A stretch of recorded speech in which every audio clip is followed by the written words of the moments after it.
සුබ දවසක් ඔයාලට. ආදරයෙන් පිළිගන්නවා සකුරා කුකින් YouTube channel එකට. අද මම ඔයාලට අරන් ඇවිල්ලා තියෙනවා ඉතාමත් විශේෂ රස කැවිල්ලක්.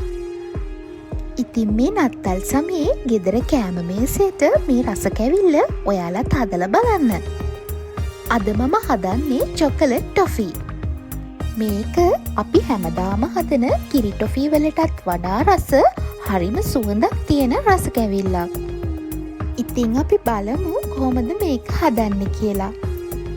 අපිට මේකට ඕනි වෙන ද්‍රව්‍ය ටික තමයි ඔයාලා මේ දකින්නේ. ඉතින් හරි අඩු අමුද්‍රව්‍ය ටිකකින් තමයි අපි මේ රසම රස චොකලට් ටොෆී ටික හදන්නේ. අපි බලමු මොනවද ඒ කියලා. මුලින්ම මම අරන් තියෙනවා මිල්ක් මේඩ් ග්‍රෑම් 510 ටින් එකක්. සීනි අරන් තියෙනවා ග්‍රෑම් 300ක්. තලාගත්ත කජු ටිකක් අරන් තියෙනවා. වැනිලා තේ හැඳි එකක් අරන් තියෙනවා. චොකලට් පවුඩර් එහෙම නැත්නම් කොකෝ පවුඩර් මේස හැන්දක් අරන් තියෙනවා. ඊළඟට බටර් හෝ මාජරින් තේ හැන්දක් අරන් තියෙනවා. කුඩු කරගත්ත ඉනසාල් ටිකක් අරන් තියෙනවා. ඔයාලා මුලින්ම බටර් ගාලා ට්‍රේ එකක් ලෑස්ති කරලා තියාගන්න. මම මුලින්ම කරන්නේ සීනි ග්‍රෑම් 300 මේ වගේ භාජනයකට දාගන්නවා.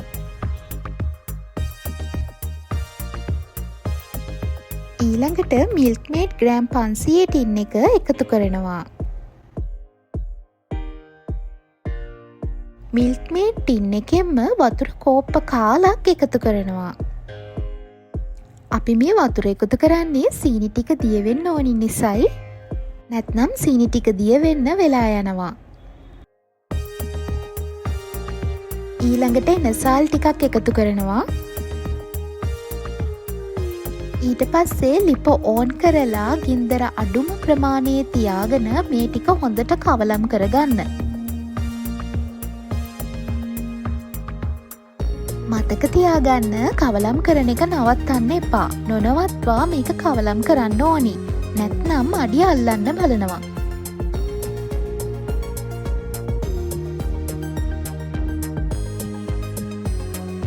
ඊළඟට මේක ටිකක් උතුරාගෙන එද්දිම මම දාගන්නවා කොකෝ පවුඩර් මේස හැන්දකුයි වැනිලා තේ හැන්දකුයි. දාලා හොඳට ආයිත් කවලම් කරගන්න. මේ කොකෝ පවුඩර් එකතු කරාම කැටි කැටි වගේ ටික වෙලාවක් තියෙනවා. ඒක ප්‍රශ්නයක් නෙවෙයි, මොකද අන්තිම හරියේදී ඒක මිශ්‍රණයට හොඳින් එකතු වෙනවා. අපි ඊළඟට කජු ටික දාගන්නවා. ඇත්තටම මේ වෙලාවේදී මාරම සුවඳක් තමයි එන්නේ. චොකලට් පවුඩර් එකතු කරපුවාම මේක හරිම සුවඳවත් වෙනවා. ඒ වගේමයි හරිම රසයි. ඉතින් මේක එක දිගටම කවලම් කරගන්න ඕනි. මිශ්‍රණය ටිකක් ඝන වුණාම අපි බටර් හෝ මාජරින් ටික එකතු කරගන්නවා. ඊළඟට මම පෙන්නන්නම් අපි ලිප ඕෆ් කරගන්න ඕනි වෙලාව.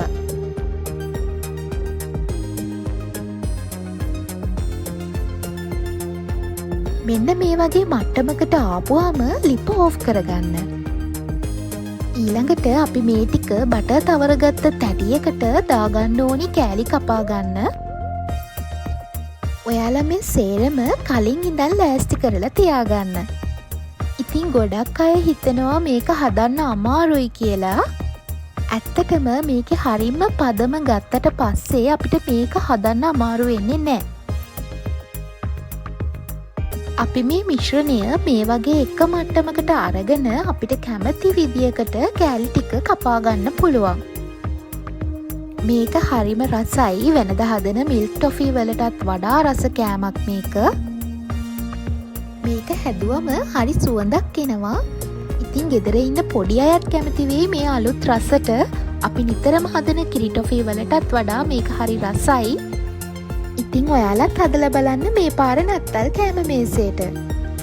මම තවත් මේ වගේ රසම රස රෙසිපි එකක් අරන් එන්නම්. ඔයාලා අපේ channel එක subscribe කරලා නැත්නම් subscribe කරන්නත් අමතක කරන්න එපා. bell icon එක click කරන්න. මගේ වීඩියෝස් බලන, ලයික් කරන, කමෙන්ට් කරන, ෂෙයා කරන ඔයාලා හැමෝටම ගොඩක් ආදරෙයි.